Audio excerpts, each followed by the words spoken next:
E aí pessoal, tudo bem? Bom, vamos seguir aqui com os nossos experimentos. Dessa vez, vamos fazer o experimento de expiração diafragmática compressão. O objetivo desse experimento é determinar o tempo de expiração, compressão e apoio do diafragma. Vocês vão entender depois por que é compressão, certo? Bom, os materiais que vamos utilizar só vai ser um cronômetro. Por conta da pandemia e de outros, o fato de não ter um laboratório em casa, foi que a gente pensou nesses experimentos assim. E é legal porque você vai treinar também como você faz cálculo estatístico em cima deles, certo? Então, o procedimento primeiro é: inspire fundo até encher totalmente a parte inferior dos pulmões. Você faz isso enchendo a barriga. Você sabe que encheu a parte inferior dos pulmões enchendo a barriga, certo? O ar não vai para a barriga, vai para o pulmão. Quando você enche a barriga, você contrai seu diafragma, né? Ele vai para baixo, como se fosse uma bexiga, na verdade. Você empurra a bexiga para baixo, ou seja, está empurrando o diafragma para baixo. A tendência é ele querer voltar. Lá embaixo ele está instável, como uma mola, né? Então, quando você for expirar, colocar o ar para fora, você não vai expirar de uma vez, você não vai liberá-lo de uma vez, você vai liberá-lo lentamente. Aí é que tá, aí entra a parte da pressão. Você vai pronunciar a sílaba tsi, fazer assim, ó, para liberar o ar, certo? Quando você faz isso, você e também mantém a barriga cheia. No caso, tem que fazer isso, manter a barriga cheia, para você fazer com que o seu diafragma suba lentamente, certo? Aí você vai estar malhando ele. Com o tempo, você vai conseguir ter um controle maior do seu ar e você vai conseguir tempos de expiração mais altos. Então, quando você for fazer a expiração, você vai pegar o seu cronômetro e vai acioná-lo quando você tiver começar a expirar, certo? Você aciona um cronômetro na expiração e quando você acabar com o seu ar, você desliga o cronômetro, para o cronômetro, anota o valor e vai para o próximo ciclo. Inspira de novo, enche a barriga, solta ao mesmo tempo, liga o cronômetro. Quando o ar acabar, para o cronômetro. Mede 30 vezes essa mesma medida, esse mesmo expiração. Depois você faz a média dos tempos de expiração sua e anota na tabelinha ali embaixo. Depois que você anotou o tempo médio, você vai fazer o ΔT, que é o desvio dos tempos com relação ao tempo médio. Você vai pegar o tempo 1, subtrai tempo médio, tempo 2, subtrai tempo médio e anota todos. Depois de anotar todos, você vai fazer o ΔT médio e coloca ali. Ó, aqui você vai ter um ΔT, aliás, você vai ter o tempo médio e tem o ΔT médio. Depois, no quarto ponto aí, você vai plotar o gráfico de T versus N, certo? Junto com a reta do tempo médio. Bom, vamos seguir para a próxima etapa. Na parte 2, você vai fazer o seguinte. Agora, como você tem todos os seus tempos, você vai ordená-los, certo? Você vai fazer 1, 2, 3, 4, 5, 6, até o máximo valor do tempo que você conseguiu, ou até um pouquinho mais. E vai pegar só os tempos inteiros e contar quantas vezes cada tempo apareceu na sua medida, certo? Você vai contar quantas vezes o tempo apareceu na sua medida e depois na etapa 6 você vai plotar o gráfico de ocorrências por tempo. Você vai dizer, o tempo, sei lá, 20 segundos apareceu duas vezes.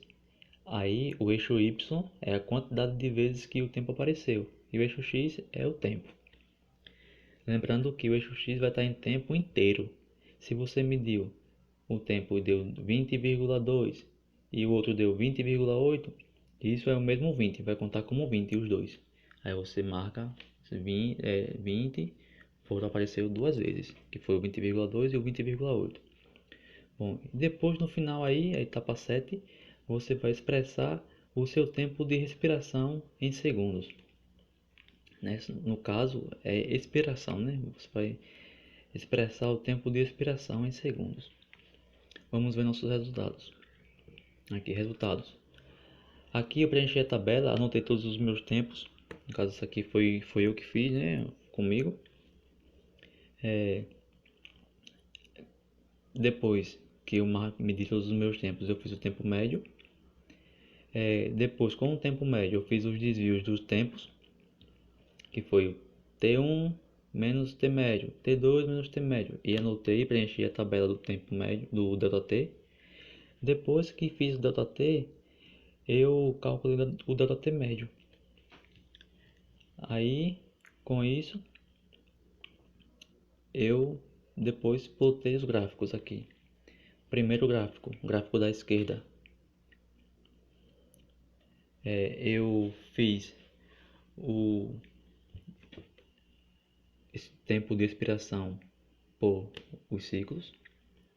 Você vê que eu coloquei o gráfico de 0 a 40 e o ciclo de 0 a 30. Eu fiz 30 ciclos. Coloquei os pontinhos. E depois fiz a reta média. Para plotar a reta média, basta você colocar dois pontos na sua tabela. Você faz uma tabela com duas colunas, coloca na primeira coluna o seu x, o primeiro termo é o 0, o segundo é o 30. Na segunda coluna você bota o tempo médio e o tempo médio, duas vezes só, e vai formar essa reta quando você for plotar. Pronto. Aí você organiza o gráfico aí e expõe o seu resultado. Depois você vai fazer o gráfico de ocorrências. O gráfico de ocorrências é como eu disse, você faz a tabela, como eu expliquei anteriormente, e plota o gráfico com essa forma de barras, certo? Você vai ter uma opção lá no gráfico, no programa, para representar, ao invés de ser pontos, você representar como barras assim. Aí esse gráfico aqui vai ser só barras de ocorrência. Isso aqui também é chamado de distribuição de tempos. Ou no caso, porque aqui é tempo, né? Mas isso é um gráfico de distribuição. Esse gráfico daí, certo? Muito usado também na estatística, para várias outras coisas. Para finalizar aqui, eu vou expor meu tempo de expiração. O tempo de expiração, nesse caso, no meu caso, né? Foi 27 mais ou menos 2 segundos. Tudo bem? Certo, eu arredondei aqui o valor. Se você ver, o meu tempo médio deu 27,34533. Mas o ΔT deu 2,310373. Bom, a incerteza, que é o ΔT, ela está na unidade, está na ordem da unidade. Então, eu não preciso, né, expressar, por exemplo, o T médio com as casas decimais dele, porque a incerteza não está nas casas decimais, está na unidade. Aí eu faço o arredondamento. Por exemplo, o ΔT, eu vou arredondar o ΔT aqui, nesse caso, que está com 3 na primeira casa decimal. Eu vou eliminar esse número 3 para lá, vou deixar só 27, porque tem uma regrinha que ensina a fazer desse jeito. Tem um material que eu vou colocar extra que vai ensinar sobre arredondamentos para vocês com mais detalhes. Eu quero que vocês olhem e tentem entender essa teoria. É o seguinte: quando a incerteza está, nesse caso aqui, na ordem da unidade, no caso 2, o valor que está na sua medida média, que vem depois da incerteza, ele vai contribuir para o seu valor na unidade aqui anterior, né? No caso o 7, aumentar ou ficar do mesmo jeito. Se esse valor aqui fosse, por exemplo, 6, eu iria cortar todo mundo aqui de trás e adicionar 1 ao 7, aí ia ficar 28. Mas se ele for menor, se for 5, por exemplo, aí eu escolho colocar 1 na frente ou não. Se for 4, aí simplesmente eu elimino todo mundo que está aqui nessas casas decimais. E não faço nada, eu deixo só 27.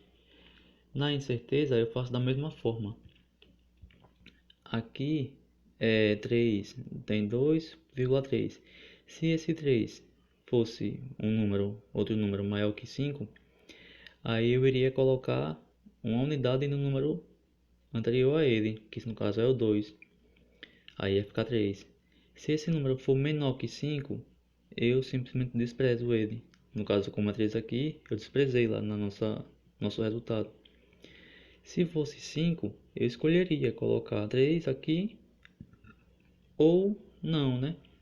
Geralmente, quando é 5, a gente coloca um número na frente aqui. Adiciona 1 ao número da frente. Porque você vai dar mais peso aos valores que são maiores na sua medida, né? Os valores que saíram maior do que os valores próximos à média.